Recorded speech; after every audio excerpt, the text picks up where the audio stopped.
Or at 10. So much of our pleasure in fine dining is dependent upon the restaurant's atmosphere. Think about the last time you planned a special evening out. Probably equally important as deciding what type of food you were interested in was what sort of atmosphere you'd be dining in. Imagine this. You enter the restaurant's reception area and are greeted by a trickling waterfall. You're escorted to the elegant dining room, past the warming fireplace, and are seated at a beautifully appointed table, overlooking the wooded grounds, complete with a lovely pond and graceful swans.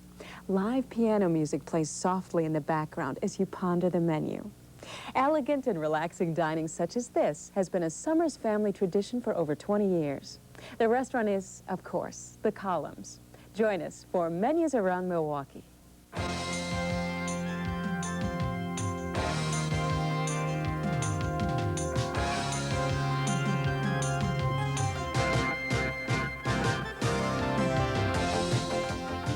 Menus Around Milwaukee is sponsored by Star 95, Milwaukee's favorite oldies. Good morning and welcome to Menus Around Milwaukee, where each week we'll be getting a behind-the-scenes look at Milwaukee's finest restaurants and master chefs. I'm Boni Montgomery. Today we're joining you from the Columns restaurant, located just minutes from downtown at 35th and Edgerton. Perhaps equally as impressive as the gracious dining you'll enjoy here are the wonderful banquet facilities they offer. Let's meet the general manager, Bob Summers. Bob, thanks for inviting us here today. Oh, welcome. This is just a lovely, cozy spot to be with. The fireplace and the dining room is, well, as you can see, it's got a great feel to it. Tell us about Columns Restaurant and the history and how long it's been here. Well, the building has been here since the 1920s. It was a country club at that time, and we purchased it, our family purchased it in 1969, and we are in real estate development and, of course, into the restaurant business since that time. So this actual structure has been here since 29? Right. Well, part of the structure. There was a major fire here back in prior to us taking over, and we did rebuild the front portion of the restaurant. Now, I noticed in your logo that there's a swan in there, and I just want to make sure people know that you've got a lovely little pond here, and it's stocked with swans and ducks. And are they here year-round? Yes, for our they are. entertainment? We keep the pond open through an aeration system, and we do have a high demand for tables overlooking the pond area. Oh, I bet. And you've got quite a few, so obviously you can accommodate those requests, but it's just, I can't get across enough how nice it is here.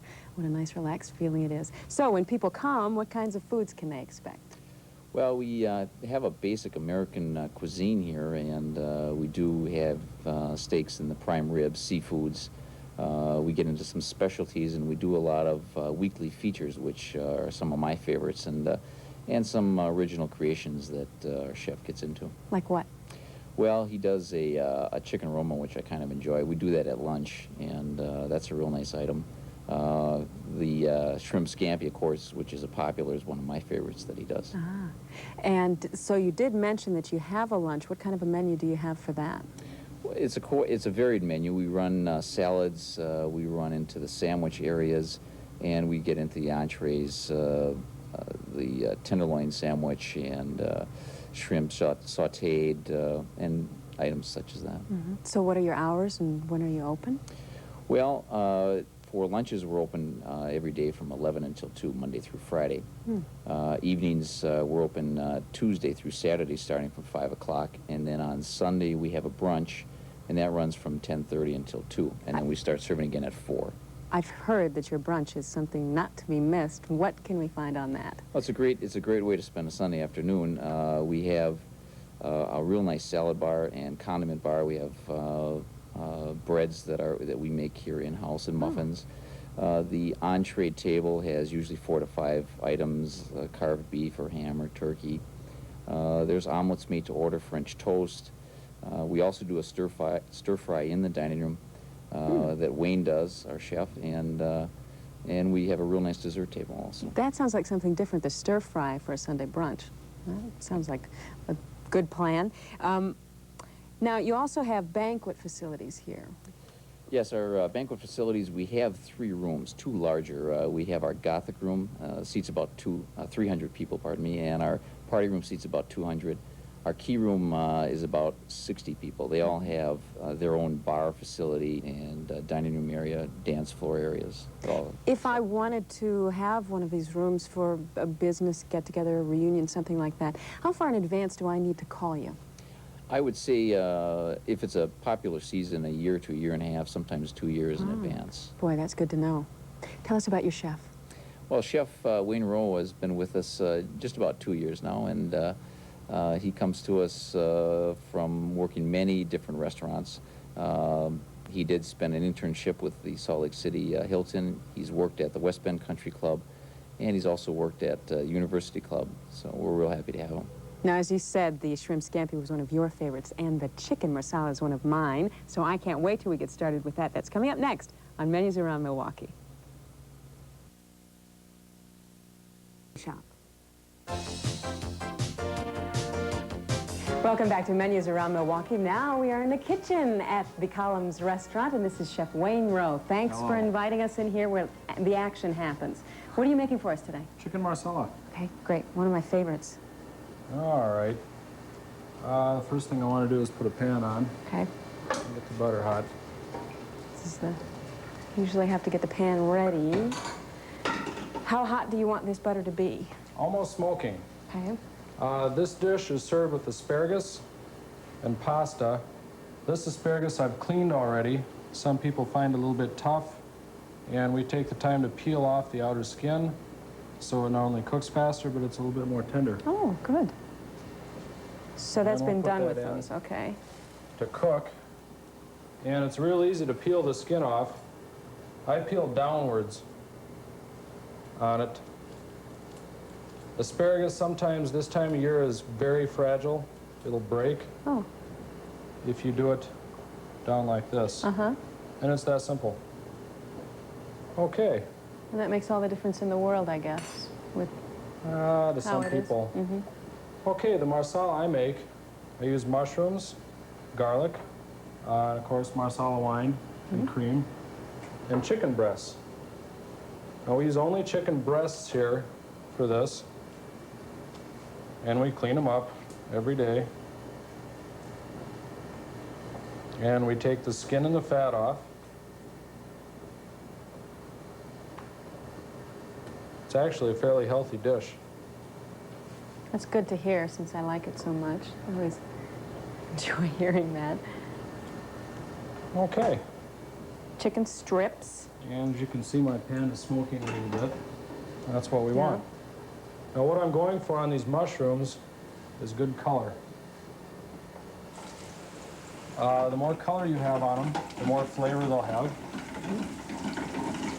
Color as in a buttery Brownness. color? Brownness. How long is our asparagus boiling? How long do we need it? That'll boil the whole time I'm cooking this. Oh, all right. It takes about 8 minutes. And it's fresh like that. How long have you been a chef? About 15 years. Yeah. Not a chef. I've been in the restaurant business for 15 years. It takes a long time. I mean, you can go to school and get a 2-year associate degree and call yourself a chef, but the experience is what matters. Now, this chicken, just lightly dusted with flour. Too much flour, you'll taste it. Oh. You can see the mushrooms are getting a nice color on them. And spread it out a little bit. Do you think a wheat flour would make this taste differently? Use that? No, it wouldn't affect it in any way at all. Okay. It might change the color of the finished chicken a little bit, because wheat flour is a little browner. I see you're shaking that. Does that make a difference, shaking the pan instead of using a utensil No, to what stir I'm it? trying to do is not to let it stick to the pan. If you leave it sit for too long, the chicken will tend to stick to the bottom of the pan. It won't cook evenly. Okay. And is that different than using some kind of a spatula or something like that? Does that make a difference in the cooking? No. Oh, just preference. They invented Teflon pans to do this with, but if your butter's hot, if you do it just right, you don't need it. All right.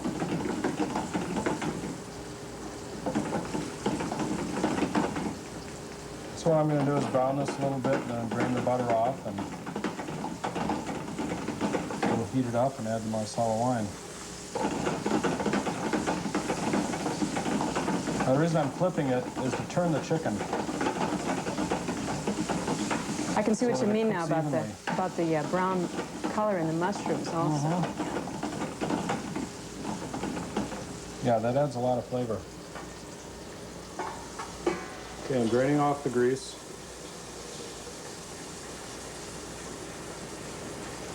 And that's important because you'll see later, but after I add the cream, if there's still butter in it, the butter will float to the top of the sauce and it looks terrible. And some people will say, oh my gosh, this is greasy, or I'm gonna add a little bit of salt.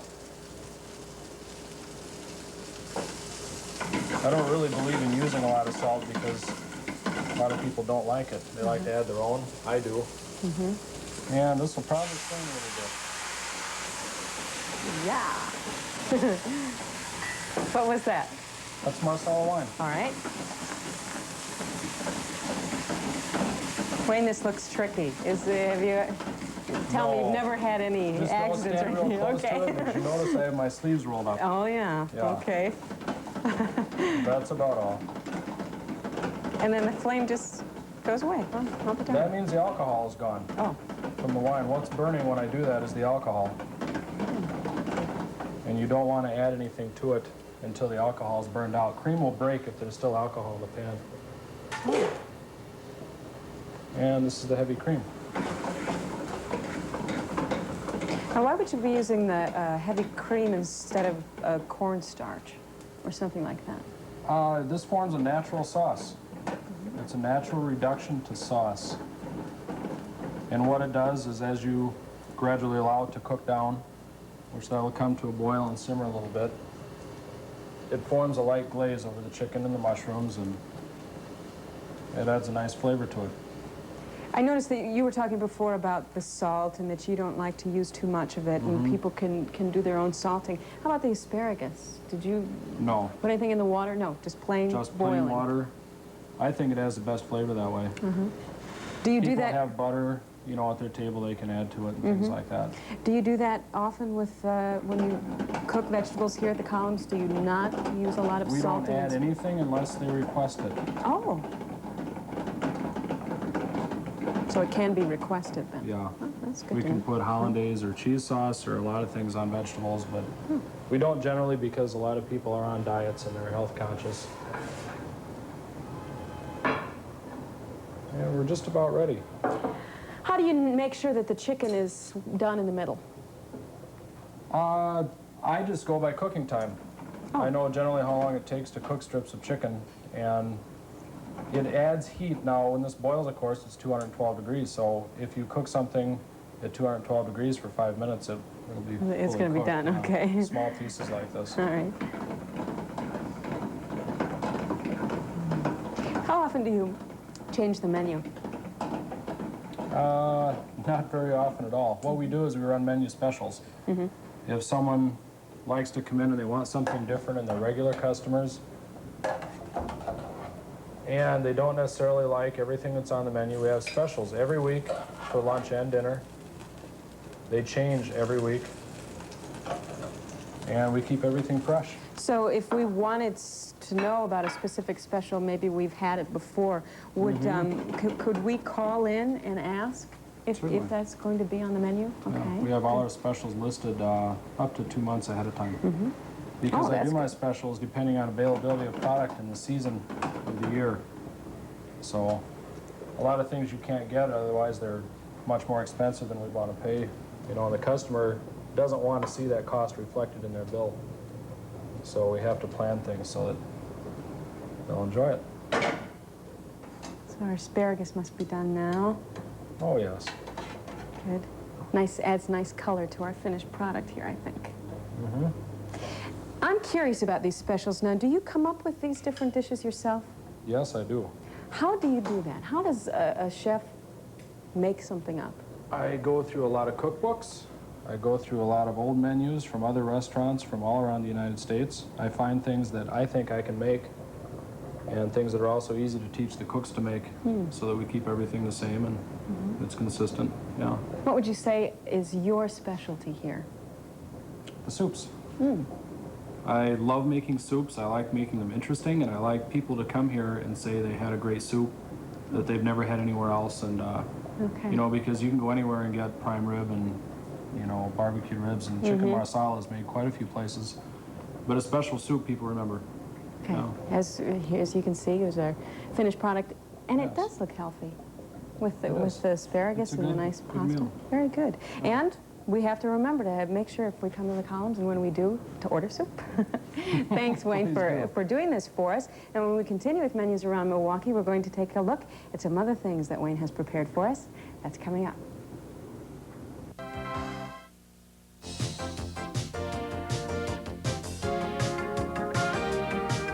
Welcome back to Menus Around Milwaukee. We're ready for our grand finale. Bob has joined us again. Let's start with you, Wayne. Tell us about the items that you have here for us. This, of course, is the chicken marsala that we've seen already. And these are two other specials that are very popular here.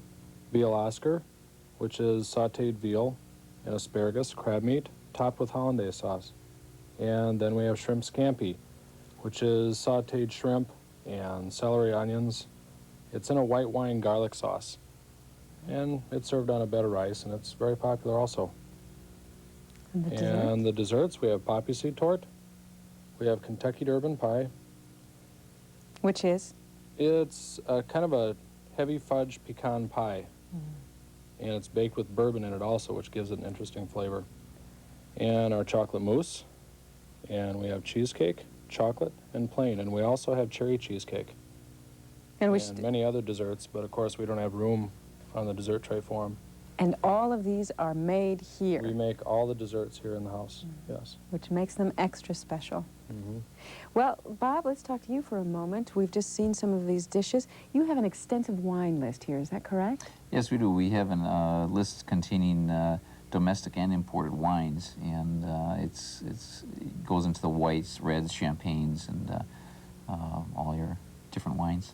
What kinds of wines would we use for the dishes we see here? Well, basically these would be white wine dishes. The chicken marsala, probably something a little on the sweeter side, maybe a German wine. The veal Oscar or the shrimp scampi, maybe something a little on the drier, maybe a Bordeaux, French Bordeaux, or maybe a California Chardonnay or something. Could someone here recommend a wine for us when we come to eat if we don't know a lot about a Oh, correct yes, one? yes. We have myself, and we have another person on staff that can do that. Great. Since you have such an extensive wine list, is there a variety of price range? Yes, it is. The wines start around $8 and going up to $200. Oh, $200. Well, that would be an exciting evening, I think, coming for think so. that. Now, speaking of exciting, I guess I understand that you have some flaming desserts that you do here. Yes, we do. We have a strawberries meunier, which is our own creation that we've done here at the restaurant. We also have bananas foster. We do tableside flaming dessert. Cherries Jubilee is a tableside flaming dessert. And we have also a coffee Bernard, which we'll be doing here this evening. Let's do it. I'm Okay. excited to see this. And you said that this is done tableside, This would be done which tableside. makes it even more exciting when we're dining out.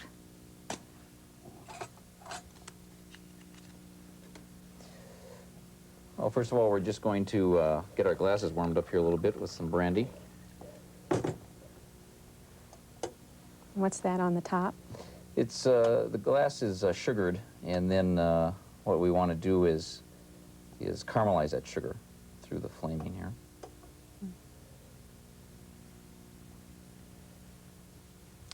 Well, while that's happening, why don't you tell us once again what the hours of the columns is? Well, we're open every day for lunch, starting at 11 o'clock, and in the evenings we start serving at 5. On Sunday we have a brunch again, and that is served from 10:30 on Sundays. And would you recommend reservations? Yes, reservations are recommended for the weekends. Weekdays, it's not as important, although it's nice to know when our customers are coming in. And lunch reservations? And lunch, that can be done without reservations. Okay, so we can spur the moment, stop by. Yes. Okay, good. This looks like something I wouldn't want to try at home, personally, Well, myself. it can get a little, it gets a little warm. Something kind of special. This is great, especially on the cold winter nights of Wisconsin. Now we're just going to add some more of the liqueurs in here. What's that? This is Kahlua. Mm-hmm. Going to add a little Grand Marnier and a little Amaretto.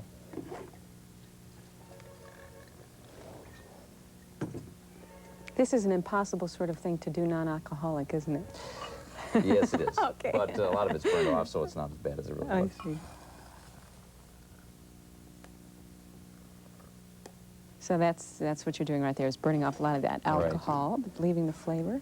Then we need to add some Frangelico to the cream, and This we're is- going to mix that up, and then we'll top it with the cream. That's a whipping cream that you have there? Yes, we use all natural products. Oh, boy, oh, boy. Do you get a lot of people coming in and asking for the flaming desserts? Do you find that that's very popular for you? It is very popular. It's festive. It's nice, especially on special occasions, anniversaries, and things like that. Mm-hmm. And this is something that we could get any time? That is correct. Okay, good. We'll add our coffee.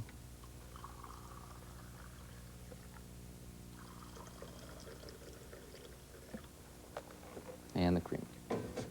Wonderful. Well, as you finish that up, I'll say thanks a lot for having us here at Columns. And while we enjoy this, we'll let you take a look at some other fine restaurants around Milwaukee. With that, we're out of time for this week's show. I want to remind you the Columns is located at 35th and Edgerton. We've had a great time here this morning, and I would highly recommend this restaurant. Join us next week. We'll be coming to you from the Charter House Inn. I'm Boni Montgomery. See you next Sunday on Menus Around Milwaukee. Menus Around Milwaukee is made possible by these fine restaurants: the Charter House Inn, the Column